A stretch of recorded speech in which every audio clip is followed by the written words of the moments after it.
तू छड़े भी दे, तू छड़े भी दे मुझो साथ, तू छाती दो पिरी मुके भी मौला को सहारो दे छड़िए दो पिरी।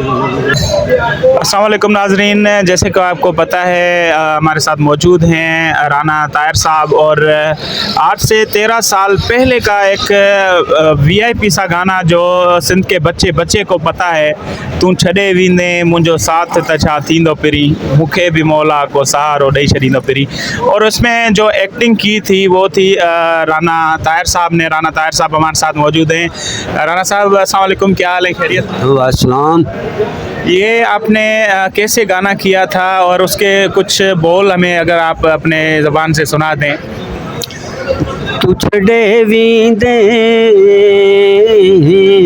तू छड़े भी दे मुझो साथ, तू छाती दो पिरी मुके भी मौला को सहारो दे छड़िए दो पिरी।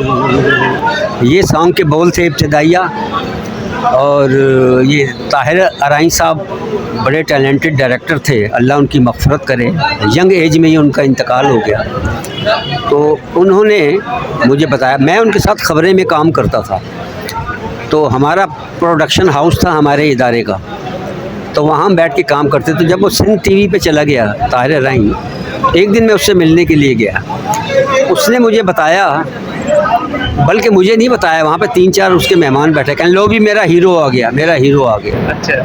तो मेरी उससे बड़ी हंसी मजाक थी। मैंने कहा मजाक कर रहा है?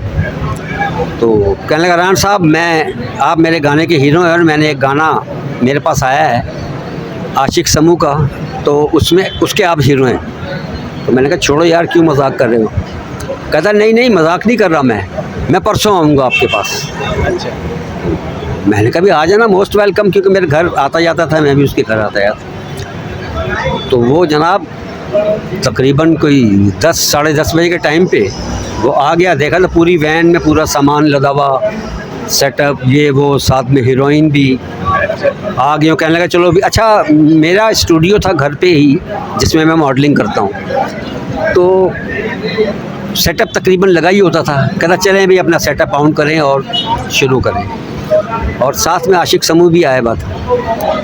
तो मैं तो परेशान ही हो गया। मैंने कहा भाई मैंने तो कभी आज तक, फ़ोटोग्राफ़र हूँ मैंने कभी आज तक एक्टिंग की ही नहीं है ज़िंदगी में। कहा राना साहब आपने एक्टिंग नहीं करनी, आप बस जो ओरिजिनल मॉडलिंग करते वक्त जो भी करते हो ना, अपने ओरिजिनल मॉडलिंग करनी है। ये मॉडल आपके पास है और ये आपकी हीरोइन है। खैर जी, हुआ मामला और उसने फिर मेरा मुख्तलिफ़ शर्ट्स के अंदर मुख्तलिफ़ क्लिप्स वगैरह बनाया, कुछ आउटडोर भी है। तो फिर मेरे स्टूडियो में इस तरह वो गाना रिकॉर्ड हुआ। जब गाना मुकम्मल रिकॉर्ड हो गया, जब भी मुझे यकीन नहीं आया, मैंने कहा शायद इसने कोई मजाक किया होगा, क्योंकि मैं सोच भी नहीं सकता कि मैं भी एक्टिंग करूँगा कभी।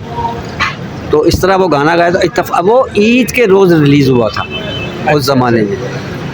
अच्छा, उस ज़माने में ईद पे सारे जो थे ना वो खुशी के सॉन्ग थे। अच्छा। हल्ला गुल्ला के ये वो सारा। और एक यही पहला गाना था जो मतलब ऐसा सैड सॉन्ग था। तो जिस तरह अंधेरे में माचिस की तीली भी एक रोशनी नज़र आती है, तो वो उन खुशी के गानों में ये सैड सॉन्ग जो है ना एकदम तवक्का के ख़िलाफ़ चमक के आगे आया और देखने वालों ने इंतहा कर दी इसे देखने की। इतनी व्यूवरशिप हुई। फिर वहाँ पे एक प्रोग्राम होता था सवालों के जवाबात, उसके अंदर बार बार फरमाइश करते। एक मरतबा वो गाना चला भी देते थे, उसके बावजूद वो जो है ना कहते थे फिर चलाओ। तो उन्होंने नहीं भाई, अब फिर नेक्स्ट प्रोग्राम में चला लेंगे, एक टाइम में एक ही गाना हो सकता है। तो इस तरह ये गाना जो है ना वो ताहिर अराई मरहूम, अल्लाह उसकी मग़फ़िरत करे, उसने ये बनाया। अच्छा, ये पहला एक्सपीरियंस था आपका मतलब एक्टिंग के हवाले से? ये संगत यारी में ऐसे ही मतलब एक्टिंग की और इतना माशाल्लाह से मशहूर हो गए। हम तो बच्चे थे उस टाइम, हम देखते थे कि यार वाह क्या सॉन्ग है, ये वो है, और मैं खुद ही बार बार जो है ये गाना सुनता था। तो आपको जो है सिंधी ज़बान बोलने वाले जो लोग हैं उनकी मोहब्बत मिली इस गाने के बाद, और अब आपको अप्रिशिएट किया गया? कोई लोग ऐसे मिल जाते हैं जैसे दोस्ती यारी में भाई मिल जाते हैं, यार हमने इसको कहीं देखा हुआ है, ऐसा कुछ हुआ है आपके के साथ? अरे मैं जब इंटीरियर में जाता हूँ सिंध के दही इलाकों में, मेरी जॉब ऐसी है, मुझे जाना पड़ता है, अपनी स्टोरीज भी करता हूँ छोटी छोटी में, तो मैं जहाँ पे भी गया हूँ तो लोग जमा हो जाते थे। लेकिन एक वाक़या लाल शहबाज कलंदर पे आया कि मैं अपने दोस्त के साथ जा रहा था, तो सामने से एक लड़का, बड़ा मतलब गरीब सही कहा जा सकता है, वो सामने से आया और उसने देख के मुझे मुंह से कुछ नहीं बोला। जिस अंदाज में मैंने सिगरेट पिया हुआ वो इस तरह आता जा रहा है और सिगरेट पी के और मेरी एक्टिंग करता हुआ और इस तरह धुआं चढ़ाता हुआ आ रहा, और आते आते मेरे करीब आया, बात भी नहीं की, कुछ भी नहीं, और साथ से गुजर गया। उस बंदे ने जो मुझे ये अपने अंदाज में दाद दी ना, वो आज भी मुझे याद है। और जब मैं सोचता हूँ उसके बारे में, वो बच्चा मुझे सामने से आता हुआ नजर आ जाता है। तो लाजवाब मज़ा आ गया इसका जो है ना देख के। अच्छा सर, आपने तो चले वो एक्टिंग कर ली, कोई और भी गाना है ऐसा जिसमें आपने एक्टिंग की हो? और आपका उसके अलावा दूसरा ये आखिरी सवाल है कि आप वहाँ से उस टाइम से लेके अभी तक आपका असल प्रोफेशन क्या है? मुझे तो पता है, लेकिन जो देखने वाले हैं उनको बताना चाहता हूँ कि आप वहाँ से उस टाइम से लेके अभी तक आपका जो पर्सनल जो ड्यूटी है वो क्या है? मतलब कौन सा आपका कारोबार है या जॉब है? असल में ये हुआ कि जब ये एक गाना बना है, वो ताहिर अराई नहीं, गुलकार शौकत अली मरहूम, हमारे मुल्क का बड़ा नामवर नाम है, उनके बेटे का गाना पंजाबी सॉन्ग था, उसमें मॉडलिंग करवाई।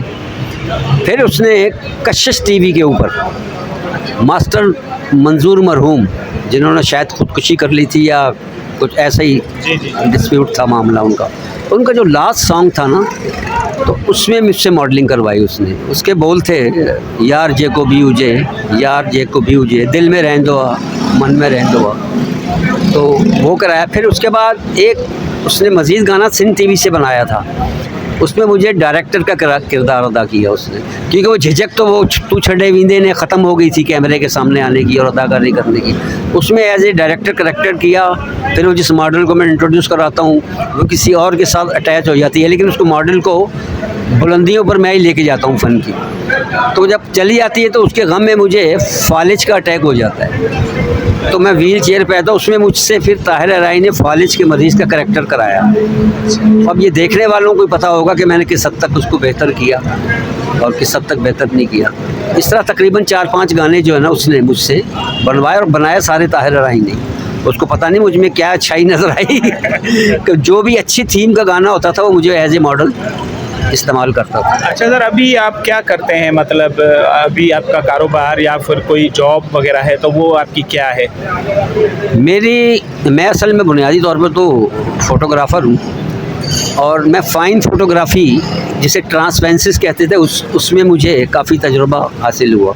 मुख्तलिफ़ एडवर्टाइजिंग कंपनी में काम किया, तो मेरी किताबें भी आ चुकी हैं। पहली मेरी किताब आई थी सिंध स्मॉल इंडस्ट्री की, उसमें जो हमारी जितनी हैंडीक्राफ्ट थी ना उनके बारे में वो कैटलॉग छपी थी, और काफ़ी पूरी इंटरनेशनल लेवल की वो कैटलॉग थी और पूरी दुनिया में भेजी गई थी। उससे काफ़ी पाकिस्तान का ख़ास खसूसन सिंध का नाम बड़ा रोशन हुआ, क्योंकि उसमें सारी सिंध की प्रोडक्ट थी, रली, गज, जेवरात सिंधी और जूतियाँ सिंधी, जो खुस्सा जिसको पंजाबी में कहते हैं, सिंधी में पता नहीं क्या कहते हैं, मेरे जहन में नहीं है। वो बड़ी काम वाली जूतियाँ होती हैं, जरी गोटा और ये वो सारा, तो वो बड़ी हिट हुई थी वो मेरी जो है। उसके बाद आजकल मैं एक इदारे में, मैगज़ीन है जहान पाकिस्तान, उसके अंदर मैं मैगज़ीन के लिए काम करता हूँ, और कराची की तारीख़ पे मैंने बड़ा काम किया है। अच्छा। कराची की जो इमारत हैं, लोग तो ऐसा करते हैं कि जो भी नुमायाँ इमारत नज़र आती हैं उनको शूट करते हैं। वो मैंने उन इमारत पे जो काम हुआ है ना, बड़ा नफीस और लाजवाब काम हुआ है, संग तराशी के लाजवाब शाहकार है। उस पर मैंने उस पर फ़ोकस किया, और अल्हम्दुलिल्लाह उस पर मेरे तकरीबन 10 साल से मुसलसल किसी न किसी पत्थर पर नक्काशी के मौजू के ऊपर आर्टिकल मेरे मैगज़ीन में शाये हो रहे। उसकी वजह से मुझे कराची को जानने का बड़ा मौका मिला। बहुत शुक्रिया राना साहब। ये हमारे सीनियर भी थे, हमारे प्रेस क्लब कराची के सीनियर मेंबर हैं राना ताहिर साहब, और उन्होंने जैसे आपने सुना कि एक तो मशहूर सॉन्ग जो आशिक समो साहब का था, और उसके अलावा मास्टर मंजूर और दूसरे जो सॉन्ग्स हैं उसमें उन्होंने अदाकारी भी की है, एक्टिंग भी की है, और साथ साथ बहुत टाइम से लेके अभी तक जो है वो जर्नलिज़म से उनका वास्ता है। और पुराने दौर से जब फैक्स का दौर था, ख़बरें फैक्स के थ्रू जाती थी, और उस टाइम से लेके अभी डिजिटल दौर तक जो है वो राना साहब की जो खिदमात हैं वो अभी तक वो अपनी सरअंजाम दे रहे हैं। और इसी तरह आपने ये आज का ये व्लॉग देखा, हमारे साथ जो एक शख्सियत थी, ऐसे ही इंशाल्लाह आपको दूसरे व्लॉग्स में भी हम दिखाएंगे, और ऐसे जो सिंध के स्टार्स हैं उनसे हम ज़रूर मिलवाएंगे। अल्लाह हाफ़िज़।